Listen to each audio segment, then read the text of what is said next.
Assalamualaikum warahmatullahi wabarakatuh. Perkenalkan, nama saya Sherlyn Tanri dengan NIM 461201200034 dari Universitas Mercu Buana, jurusan Psikologi. Pada kesempatan kali ini, saya akan mempresentasikan materi tentang penggunaan bahasa Indonesia dalam karya seni musik sebagai sarana pembentukan karakter bangsa sebagai tugas besar kedua saya, mata kuliah Bahasa Indonesia, dengan dosen pengampu Bapak Sudrajat, SPD, MPD. Latar belakang dari materi yang akan saya sampaikan adalah bahwa bahasa memiliki kedudukan dan peran penting dalam mendukung aktivitas musik yang terus berkembang. Bahasa tampil sebagai alat untuk mengekspresikan keindahan musik. Melalui musik, bahasa seakan memiliki kekuatan makna yang dahsyat. Musik atau lagu merupakan ekspresi seorang pencipta tentang suatu hal yang dilihat, didengar, atau dialaminya. Bahasa dalam lirik lagu tergolong laras bahasa sastra. Kata-kata dalam laras bahasa sastra bersifat ambigu atau penuh ekspresi. Hal inilah yang menyebabkan bahasanya cenderung mempengaruhi, membujuk, bahkan mengubah sikap penikmatnya. Jika dilihat peran bahasa Indonesia dalam mewadahi lirik lagu, dalam hal ini lirik lagu populer Indonesia tidak diragukan lagi bahwa bahasa Indonesia telah membuktikan kemampuannya sebagai pengungkap pikiran dan perasaan pencipta lagunya. Bahasa Indonesia dalam lirik lagu populer Indonesia sudah memenuhi fungsinya sebagai sarana seni ekspresi, akan tetapi suatu hal yang perlu dipertanyakan lagi adalah mutu bahasa Indonesia, terutama pada ketepatan dan kesesuaian pilihan kata dengan konteks sosial budaya masyarakat yang digambarkannya. Berdasarkan latar belakang masalah yang telah dijelaskan di atas, maka rumusan masalah yang diambil dalam makalah ini adalah: 1. Apakah itu karakter bangsa?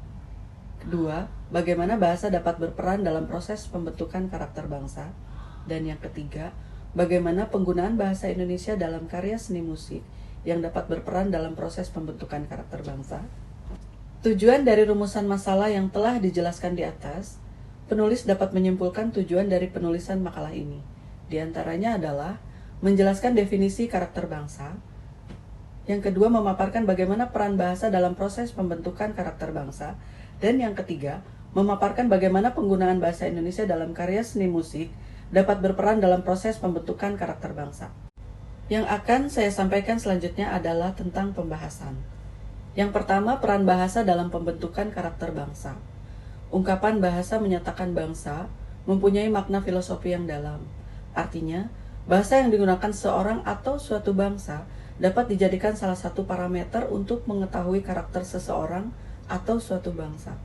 Karakter dapat dipahami sebagai sikap, tingkah laku, dan perbuatan baik atau buruk yang berhubungan dengan norma-norma sosial. Karakter bangsa Indonesia adalah kepribadian bangsa yang mengundang muatan-muatan yang berlandaskan falsafah Pancasila sebagai jati diri mutlak bangsa Indonesia. Karakter bangsa Indonesia harus mencerminkan makna Pancasila sebagai nilai-nilai yang bisa dibanggakan dan diunggulkan, sekaligus merupakan pembeda dari bangsa-bangsa lain di dunia. Di era globalisasi sekarang ini, sedang terjadi kecenderungan melebur semua identitas menjadi satu, yaitu tatanan dunia baru. Jika hal ini terrealisasi di Indonesia, maka bangsa Indonesia akan kehilangan jati diri sebagai bangsa yang merdeka dan berdaulat berdasarkan Pancasila. Keberhasilan pembinaan karakter melalui bahasa akan sangat bergantung kepada keteladanan yang diberikan oleh lingkungan, pengguna, dan penggunaan bahasa itu sendiri. Pembahasan yang kedua adalah penggunaan bahasa Indonesia dalam karya seni musik. Musik merupakan kegiatan mengolah nada dan irama untuk menghasilkan komposisi suara yang harmonis atau instrumentalia. Memerlukan media bahasa untuk menyatakan ekspresi penciptanya. Musik yang dilahirkan dalam nada dan kata merupakan jembatan untuk mempertemukan pencipta musik dengan penikmat musik. Dengan demikian, peran yang cukup menonjol pada seni musik yaitu sebagai mediator bagi masyarakat. Pada konteks ini, seni musik merupakan bahasa universal yang diekspresikan lewat simbol-simbol estetis. Sebagai alat komunikasi, musik menjelma secara substansial menjadi sarana aktivitas interaktif antara pencipta musik dan masyarakat penikmatnya. Pada tingkat inilah seni musik menunjukkan peran yang cukup luas, mencakup kehidupan sosial budaya, politik, ekonomi, dan kehidupan religius atau keagamaan. Bahasa yang digunakan dalam lirik lagu tidak sama dengan bahasa ilmiah atau bahasa sehari-hari. Kata-katanya bersifat ambigu dan penuh ekspresi. Pembahasan yang ketiga adalah tentang musik di kalangan masyarakat Indonesia. Pada masa Orde Baru, ada beberapa jadwal acara konser Iwan Fals yang dilarang dan dibatalkan oleh aparat pemerintah, karena lirik-lirik lagunya dianggap dapat memancing kerusuhan. Beberapa perusahaan rekaman tidak berani memasukkan lagu-lagunya yang dikategorikan terlalu keras pada masa itu. Iwan Fals juga pernah menyanyikan lagu-lagu tersebut dalam beberapa konser musik, yang mengakibatkan dia berulang kali harus berurusan dengan pihak keamanan. Dengan alasan lirik lagu yang dinyanyikannya dapat mengganggu stabilitas negara. Pada bulan April tahun 1984, Iwan Fals harus berurusan dengan aparat keamanan dan sempat ditahan dan diinterogasi selama 2 minggu terkait lirik lagu yang berjudul Demokrasi Nasi, yang dinyanyikannya saat konser di Pekanbaru. Berikut petikan lirik lagunya. Ada lagi sebuah perkara tentang nyawa manusia, kisah yang memang sudah lama tapi benar terjadi. Anak seorang menteri membuat onar lagi, menembak sampai mati, kok nggak ada sanksi. Berdasarkan apa yang dialami musisi yang juga penyanyi tersebut, dapat dibenarkan bahwa pencipta musik dapat mempengaruhi masyarakat penikmatnya melalui lirik lagu. Lirik lagu pada dasarnya mengandung pesan yang ingin disampaikan pencipta kepada penikmatnya atau masyarakat. Pesan yang disampaikan dengan wadah bahasa itu dikemas dalam bentuk musik yang akan mudah dicerna dan diterima oleh berbagai lapisan masyarakat.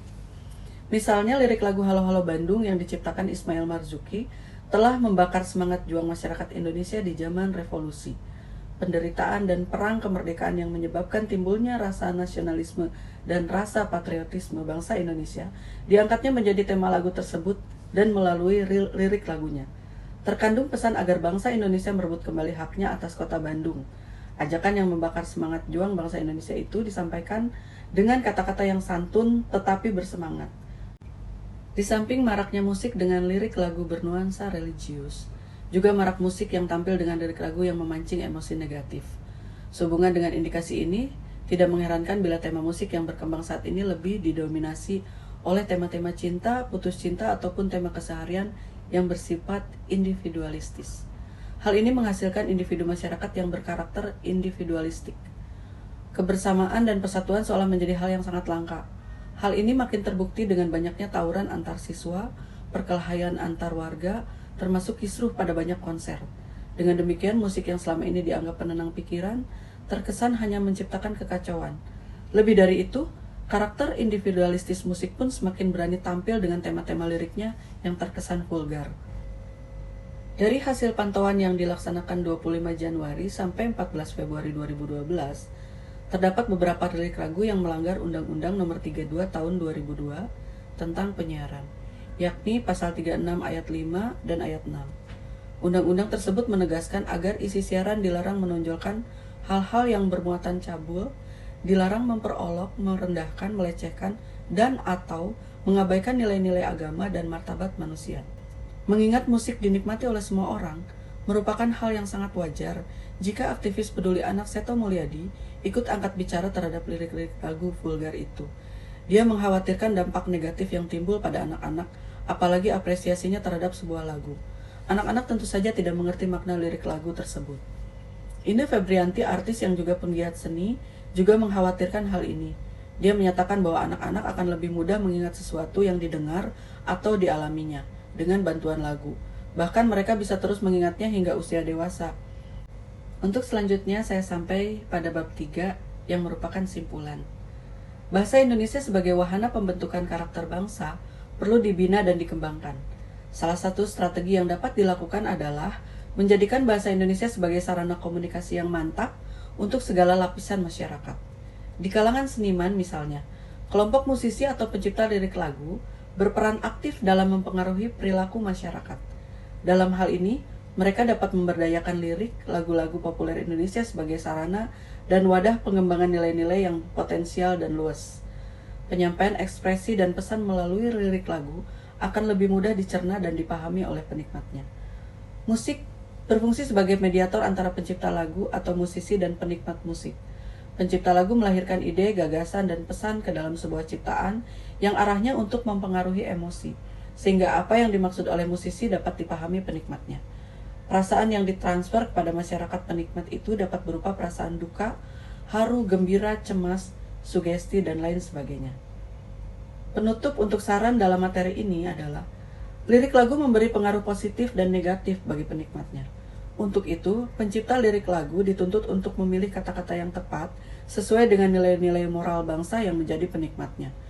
Menghadapi krisis identitas bangsa saat ini, seharusnya pencipta lagu atau musisi menunjukkan jati dirinya, sekaligus juga jati diri bangsa dalam lirik lagunya. Demikian materi yang saya sampaikan. Mohon maaf atas segala kekurangan. Terima kasih. Wassalamualaikum warahmatullahi wabarakatuh.